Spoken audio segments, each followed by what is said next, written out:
Doctor Agarwal eye hospital समूह के पास भारत और विश्व के 10 अन्य देशों में 250 से अधिक सेंटर्स का एक मजबूत नेटवर्क है। डॉक्टर अग्रवाल आई हॉस्पिटल में 800 से अधिक ऑफ्थेल्मोलॉजिस्टिक्स की टीम आज तक 15 मिलियन से अधिक मरीजों का सफल इलाज कर चुकी है। भारत में तमिलनाडु में 10 सेंटर्स के बाद बनारस होते हुए लखनऊ के विभूति खंड गोमती नगर में बुधवार को राज्यपाल आनंदीबेन पटेल ने हॉस्पिटल के मुख्य व्यवसाय अधिकारी डॉक्टर अशर अग्रवाल के साथ फीता काटकर अस्पताल का उद्घाटन किया। इस अस्पताल में आंख संबंधित सभी प्रकार के रोगों का अनुभवी चिकित्सा टीम से उपचार होगा। यह राज्य में ब्रांड का पहला ग्रीनफील्ड अस्पताल होगा। इस मौके पर महामहिम आनंदीबेन पटेल ने कहा, मुझे ये देखकर बहुत खुशी हो रही है कि डॉक्टर अग्रवाल आई हॉस्पिटल जैसे राष्ट्रीय स्तर के प्रतिष्ठित संस्थान ने उत्तर प्रदेश में इतने उच्च मानकों वाला अस्पताल खोला है। वहीं अस्पताल के लॉन्च के अवसर पर अस्पताल सभी के लिए 31 दिसंबर 2025 तक मुफ्त परामर्श के साथ जांच, चश्मे और सर्जरी पर विशेष छूट दे रहा है। फ्री में हो रहा है। ये उनकी पूरे भारत में कई हॉस्पिटल हैं, लेकिन काशी में वे लोग जो बीपीएल कार्ड वगैरह जिसके पास एकदम निम्न कक्षा के, तो पीएम साहब ने उसको ये बताया कि आप आइए, लेकिन आप ऐसे दर्दियों को पसंद करो जो जिसके पास पैसे कम है या तो नहीं है, ऐसे लोगों की सेवा करो। तो बहुत दिल से कर रहे हैं। इसके बाद 2 महीने 4 महीने के बाद मैं खुद गई थी और वहाँ डॉक्टर भी अच्छे थे और अच्छा काम कर रहे थे। तो ये सेवा भाव भी मैंने कई जगहों पर देखा है कि हम इसी तरह काम कर रहे हैं। तो ये भी दिल में होना चाहिए, क्योंकि अंतिम समय वो वही काम में आता है। पैसे वैसे तो इधर ही रहेगा, बैंक में ही रहेगा, साथ में तो आने वाला नहीं, साथ में आने वाला है। पुण्य किया पाप किया वही ऊपर देखने वाला है। इसके ध्यान में रखते हम काम करेंगे। धन्यवाद आप सबको, बहुत बहुत धन्यवाद। बहुत बहुत धन्यवाद मैम। मैं कहूँगी एक बार जोरदार ताली मुझे मैम के लिए। और आज मैं समारोह के welcome to our first hospital in Lucknow. पहला हॉस्पिटल है जो लखनऊ में खोले हैं हमने। यूपी का हमारा बात लास्ट ईयर से शुरू हुआ है वाराणसी से। वाराणसी में पहले खोले थे, दूसरा अभी लखनऊ में खोले हैं और नेक्स्ट कानपुर में खोलेंगे। तो welcome and thank you very much for coming. ये जो हॉस्पिटल है ये एक टर्शरी हॉस्पिटल बनेगी जो हब बनेगी यूपी के इस एरिया के लिए। तो जो भी हॉस्पिटल्स बाजू में आएंगे उधर के जो स्पेशलाइज्ड पेशेंट्स होंगे, जो ज़्यादा कॉम्प्लिकेटेड जो सर्जरीज होंगे वो इधर किए जाएंगे।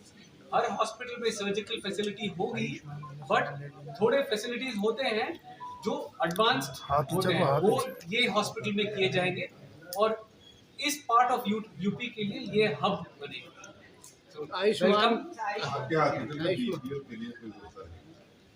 आयुष्मान तो अप्लाई किया हुआ है, वो आ जाना चाहिए। देखिए हमारे रेंज ऑफ सर्विसेज जो हैं सबसे नीचे से लेकर सबसे ऊपर तक होते हैं। सारे प्रीमियम सर्विसेज भी होते हैं, सारे बेसिक सर्विसेज भी होते हैं। तो सिर्फ लेंस का जो आप जो बात कर रहे हैं वो कैटरैक्ट सर्जरी का होता है। जो कैटरैक्ट सर्जरी में होता है सिर्फ लेंस का बेस्ड होता है। जो लेंस पेशेंट डिसाइड करते हैं उस लेंस पे किया जाता है, राइट।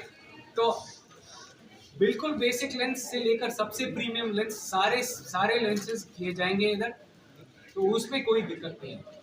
हमारा ये मानना है कि एक बार पेशेंट अंदर आ जाए तो हमको सर्विस देना है, वो हमारा क्या बोलते हैं, our intention, our motive is सबको ट्रीट करना है। सॉरी हिंदी उतना नहीं आता है, अभी 6 महीने ही हुए हैं दिल्ली शिफ्ट होके, तो उतना ही हिंदी आया हुआ है।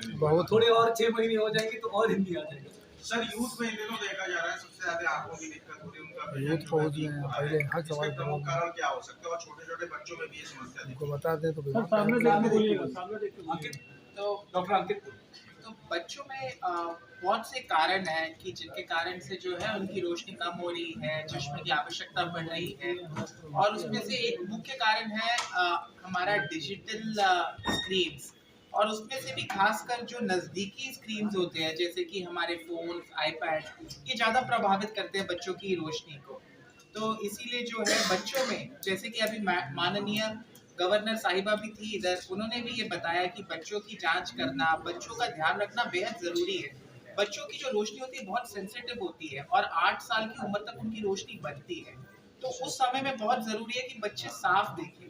इसीलिए बच्चों का जल्दी और रेगुलर पीरियड्स पे जो है उनका एग्जामिनेशन होना जरूरी है, ताकि अगर कोई भी कमी हो तो उसको जांच करके ट्रीट करा जा सके। अगर उनको चश्मे की आवश्यकता हो तो उनको वो चश्मा दिया जा सके ताकि उनकी रोशनी बन पाए। और अगर एक बार उनकी रोशनी बन जाए तो जिंदगी भर जो है उनकी रोशनी अच्छी रहेगी। नहीं तो एम्ब्लायोपिया जैसा बीमारी, जिसको हम इंग्लिश में लेजी आई कहते हैं, हिंदी में कमजोर आंख, ये बहुत कॉमन है। तो इसीलिए बच्चों का ध्यान देना बेहद जरूरी है, जैसे अभी गवर्नर मैम ने भी हाईलाइट किया। सर बात कर लें कि जैसे कि कुछ एक मिनट, एक उम्र से पहले हर बच्चे का जांच हो जाना चाहिए। अगर चश्मे का पावर डिटेक्ट नहीं किया हुआ है तो आंख कमजोर हो जाएगी। एक बार आंख कमजोर हो गई दोबारा नहीं आएगा। आप जितना भी चश्मा लगा दो दोबारा नहीं आएगा, वो नस कमजोर हो जाती है। नस कमजोर होने पर जो ब्रेन में पार्ट है जो डेवलप होना है वो सिर्फ अच्छे कनेक्शन से बनता है, अच्छे क्लैरिटी से बनता है। तो अगर चश्मे की जरूरत होगी तो वो 8 साल के पहले देना पड़ता है। दूसरी बात, मायोपिया जो है, नेगेटिव पावर, जो जिसके भी आंख पे अभी चश्मा लगाए हुए हैं, अगर आपका नेगेटिव पावर है आपको मायोपिया है। मायोपिया जो है वो अभी इंडिया में बहुत बढ़ रहा है, चाइना जैसे देशों में बहुत बढ़ चुका है, अभी इंडिया में बढ़ रहा है। अगर मायोपिया है तो आकर जांच करवाइए छोटी उम्र से। नया जो टेक्निक, नया जो प्रोडक्ट आया हुआ है उसका नाम है मायोपिया कंट्रोल लेंसेज। तो ये लेंसेज क्या करते हैं, जैसे फोकस करते हैं, मायोपिया जितना प्रोग्रेशन करना है वो थोड़ा स्लो करे, राइट। प्रोग्रेशन बंद नहीं कर सकता है, मगर जितना पावर बढ़ रहा है उसको स्लो कर सकता है, ठीक है। तो बहुत सारी चीजें हैं। आंख ऐसी एक चीज है जिसमें बहुत इनोवेशन होते रहते हैं। तो हर 1 या 2 साल आकर एक बार दिखा दो।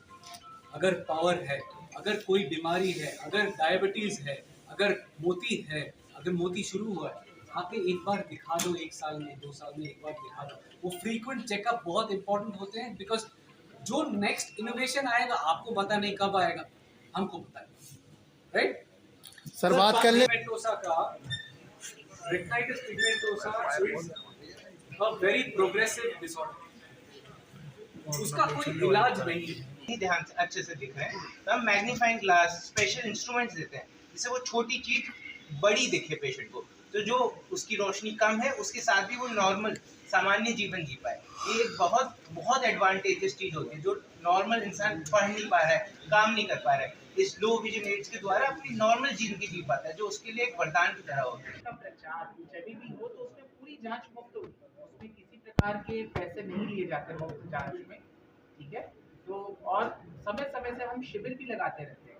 हमारे बहुत सारे कैंप्स होते हैं प्रत्येक गांव में, आसपास गांव में, और साथ में गार्डन्स में कूपन डिस्ट्रीब्यूशन एक्टिविटीज होती है। बहुत सारी चीजें होती है जिसके तहत हम लोगों को मुफ्त देते हैं।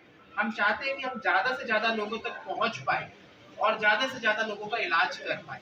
अपना ये मैसेज जो है पूरे यूपी और पूरे लखनऊ इस माध्यम से हम पहुंचाना चाहेंगे, ताकि हम ज़्यादा से ज़्यादा लोगों तक पहुंच के उनका इलाज, एक अच्छा इलाज कर पाए। पूरी टीम है, जैसा कि डॉक्टर अशर ने भी बताया, एम्स पास आउट है, हमारे पास रेटिना स्पेशलिस्ट, हमारे पास बहुत ही योग्य कैटरैक्ट स्पेशलिस्ट और ग्लोकोमा, बाकी अन्य बीमारियों को ट्रीट करने के लिए डॉक्टर सौरभ तिवारी भी है। हमारे पास डॉक्टर नमिता है जो कि एक जनरल ऑफ्थेल्मोलॉजिस्ट है और बच्चों की चिकित्सा में भी माहिर है। तो इस प्रकार से पूर्ण फैसिलिटी है, हर एक स्पेशलिटी है। एक सवाल उधर से पूछा गया था कि कौन कौन सी चीजें होती है, तो सभी प्रकार की चीजें यहाँ पे होती है। 21 तारीख में AI का यूज पूरे ऑफ्थेल्मोलॉजी में हर एक चीज में है। हमारे पास हर एक मशीन जो कि आपकी जांच जिससे होती है, जिससे आपके इन्वेस्टिगेशंस होते हैं, वो AI का इस्तेमाल करते हैं, क्योंकि उसके अंदर एक नॉर्मेटिव डेटा होता है जिसके साथ आपकी आंख की तुलना होती है। तो AI का जो यूज है वो अच्छी जगहों पर, अच्छी मशीनों पर उपलब्ध है। हमारे सेंटर पे हर एक मशीन जो कि है विदेशी मशीन है, जाइस से लेके सारी ब्रांडेड मशीन है जो AI का इस्तेमाल करती है आपके आंख के प्रोसीजर्स में और डायग्नोस्टिक्स में।